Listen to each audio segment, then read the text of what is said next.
Assalamu alaikum wa rahmatullah, chers téléspectateurs. Nous vous saluons ici depuis Touba, dans les locaux de As-Samadiyya TV. Aujourd'hui, nous avons un très grand honneur d'avoir un entretien très court avec M. Moustapha Ndiaye, qui évolue dans une très grande institution, très connue dans ce pays, dans le domaine de la communication.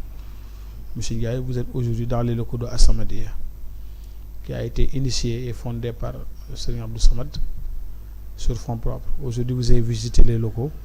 Quelle appréciation faites-vous de cet investissement-là venant d'un citoyen sénégalais qui voudrait œuvrer pour son pays, mais pour la communauté mouride?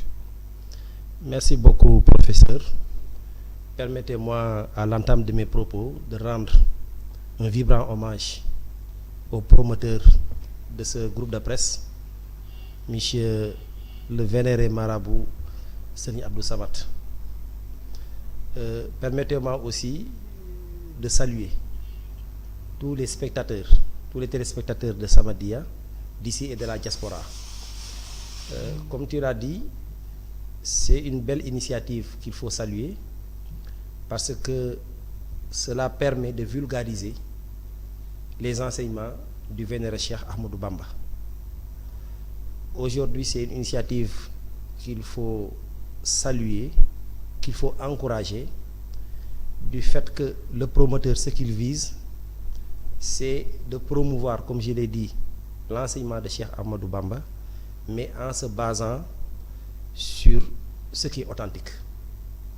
Donc, tout ce que les gens pourraient raconter qui n'entre pas en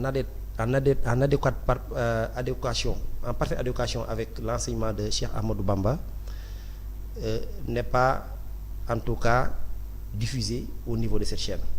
Donc As-Samadiyya TV, c'est une chaîne authentique avec des émissions qui permettent de vulgariser et de promouvoir, comme je l'ai dit tantôt, les enseignements de Cheikh Ahmadou Bamba. C'est une initiative à saluer et à encourager.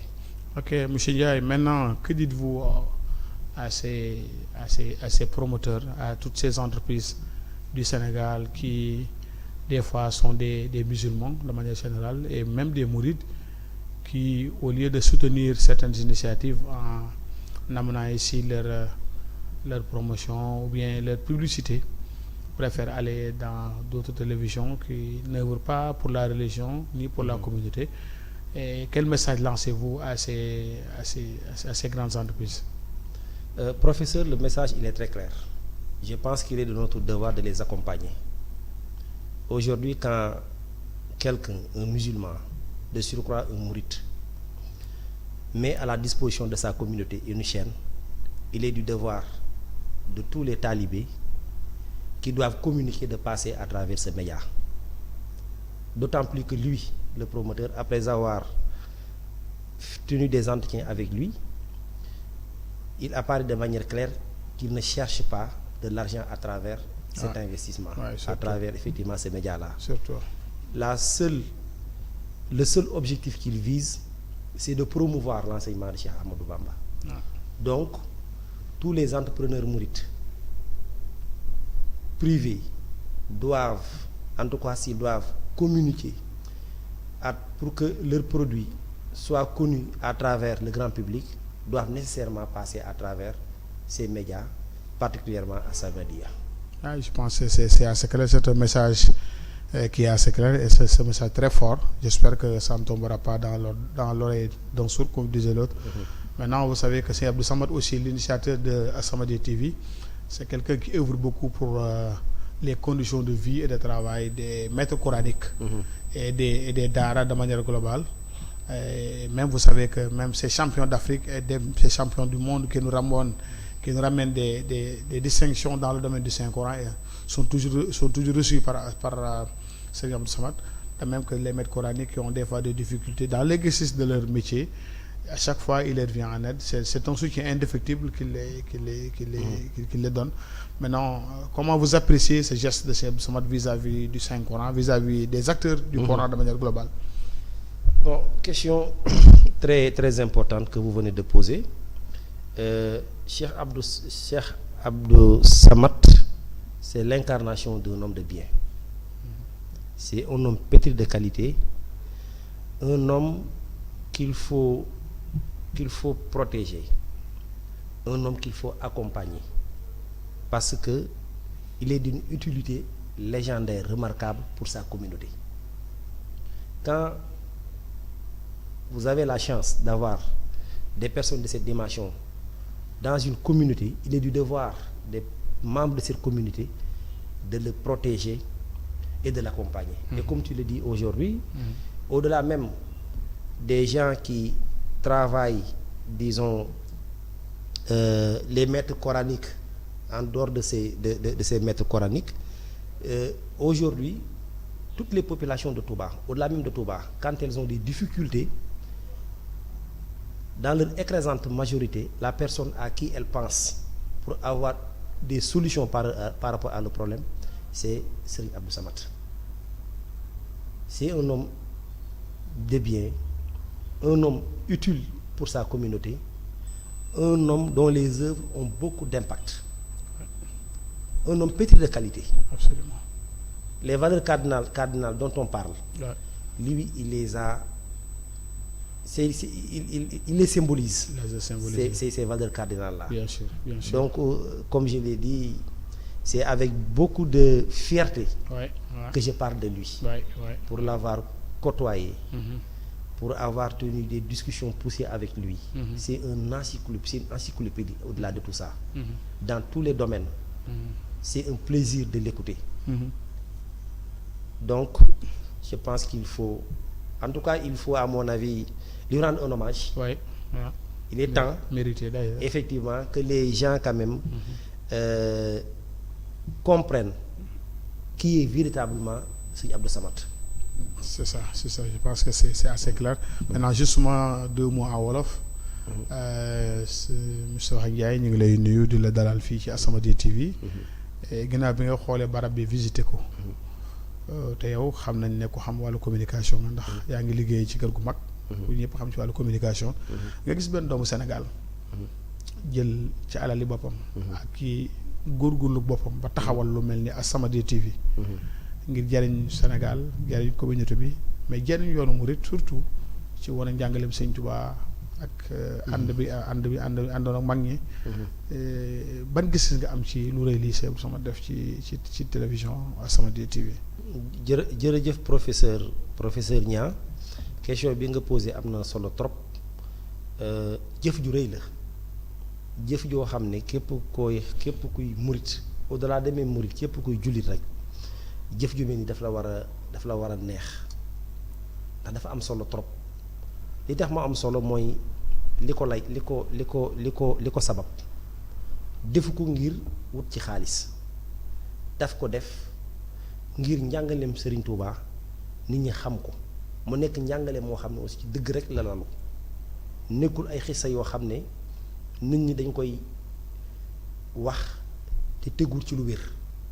donc moom lépp lu As-Samadiyya di wax lam ci jublu mooy mu tegu ci xam-xam, tegu ci dëgg, wane liggéeyu Serigne Touba, wane njàmbarte mag ñamu àndalan aussi lañu jëf ci yoonu murit. lu mel noonu ku koy def nag mënuñu lu dul di ko ñaanal yàlla defal ko ci lu weesu njortam. donc Serigne Abdou Samad ku jara jàppale la, ku jara ñaanal la, ndax ku bari njariñ la ci askan wi. justement dañoo gis lu mel ne As-Samadiyya TV ak yenn télévision yi ni mel nit ñi duñu surtout entreprise mag yi duñ fa yóbbu seen ay publicité wala seen ay événementiel. te ci yoon yaakaar naa ne ñu mel nii war nañ leen a jàppale bu baax. léegi lan ngay wax annonceurs yi nga xamante ne bii ay gànnaaw entreprise lañ def ay publicité def ay kii te duñ indi fii seen ay publicité ak ay seen ay annonce. waaw li ma leen di wax mooy que ni dañu war a sot. dañu war a sot mais sot bi aussi mu tegu ci dëgg ndax li ko waral mooy As-Samadiyya tey nekk na télé boo xam ne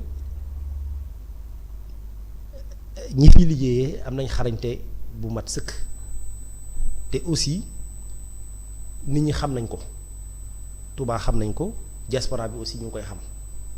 donc loolu su fekkee am na nag te annonceur bi li muy wut moom mooy visibilité visibilité loolu lay wër pour que bu fi jaaree nit ñi xam ko comme yàlla dogal na ne télé bi nit ñi xam nañ ko donc dafa jaadu tey annonceurs yi surtout annonceurs murid yi. ñu utiliser médias yu mel ni As-Samadiyya. parce que nag lu gën a jege gën a yey. te jàpp naa ne tey su fekkee ñun annonceurs yi visibilité la ñuy wër. te As-Samadiyya nekk biir Touba nit ñi xam ko jaadu na annonceurs yi di ko utiliser. tout à fait jërëjëf je pense que suñu dernière question rek mooy jëmmi Sëñ Abdou Samad koo xam la. koo côtoyé la koo jege la koy waxtaanal la ñu gis ne moom mooy bàyyi way néew ci doole yi. mooy ki liggéeyal alquranul karim ci sëñ daara yi bu nekkee jafe-jafe ci dongo daara yi buñ demee ci concours ba jël ay champion d'Afrique wala champion du monde ñu gis ne moom mooy liggéeyal alquran mel na nag loolu du lu jombale ndax ko xam boo di dem Cheikh bu Madiane seen émission bi di nga xam ne bu doomam dee liggéeyal alquran loolu lu war la donc si sama coono yi muy daj ngir alquran coono yi muy daj ngir ñooñ alquran ban gis nga ci am Moussa wax nga lépp yaakaar naa ne question bi yow sax da nga ko répondre ndax ni nga décrire Sëñ Abdou Samad benn conclusion rek lañ ci mën a tirer mooy nit ku baax la te baax mënul weesu baax nit Sëñ Abdou Samad nit ku am njariñ la te nit njariñ dañ koy toppee te yàlla dogal na ku am njariñ la tey ni nga ko waxee muy maître coranique yi muy même ñi nga xam ne sax jéguñu ñu alxuraan ci seen liggéey mais dañoo dëkk ci dëkk bi wala ñoo nekk ci yeneen gox bu seen bët xonqe ñi ëpp ci ñoom ki ñu jàpp ne moo ko mën a saafara mooy Sëñ Abdou Samad yaakaar naa nag ne doomu aadama nekkam ci kaw suuf dafa war a jéem a amal njariñ askanam loolu am solo la te Sëñ Abdou Samad ci loolu la nekk ku mel noonu nag boo ko amee lii la war mooy di ko tiitaroo di ko wane di ko jàppale lépp lu mu nekk nga nekk ca jàppale ko comme yàlla dogal na ni ma ko waxee léegi lii di As-Samadiyya moom mooy promoteur bi ñun ñëpp dañ ci war a jàppale ko ba As-Samadiyya positionné wu comme Al Jazeera man sama yéene ci As-Samadiyya mooy ni Al Jazeera amee doole ci àdduna bi As-Samadiyya mel noonu ci yoonu murit mel noonu ci àdduna bi te jàpp naa ne bu ci murit yépp jàppee day dépassé Al Jazeera yàlla mën na ko yàlla def kon sëñ Moussa sa kàddu gu mujj sant la aussi yow professeur Niang bu baax a baax ndaxte li naan bu lekkee olom na ko gërëmee coy sama digganteeg sëñ bi xam nga lépp sant la gërëm la sa xam-xam kenn natable wu ko sa bëgg lu baax aussi kenn natable wu ko sa aussi yéene ci groupe bi di As-Samadiyya ñëpp xam nañ ko tey lii ma wax boo sañan tey dépassé Al Jazeera sax te aussi yaa ngi ci yal na la ci yàlla may ndam lu yaatoo ci barke sëriñ bi amiin jërëjëf kon li moo nekkoon juste rek benn entretien bu ndax bu ñu amoon ak Moustapha Ndiaye di ko sant di ko gërëm di ñaanal Sëriñ Abdou Samad suñu borom yàggal ko fi téwéral allahumma amiin di ñaan Cheikh Mamadou Mountakha suñu borom yàggal ko fi allahumma téwéral amiin wasalaatu wasalaam ala rasulillah allahumma amiin jërëjëf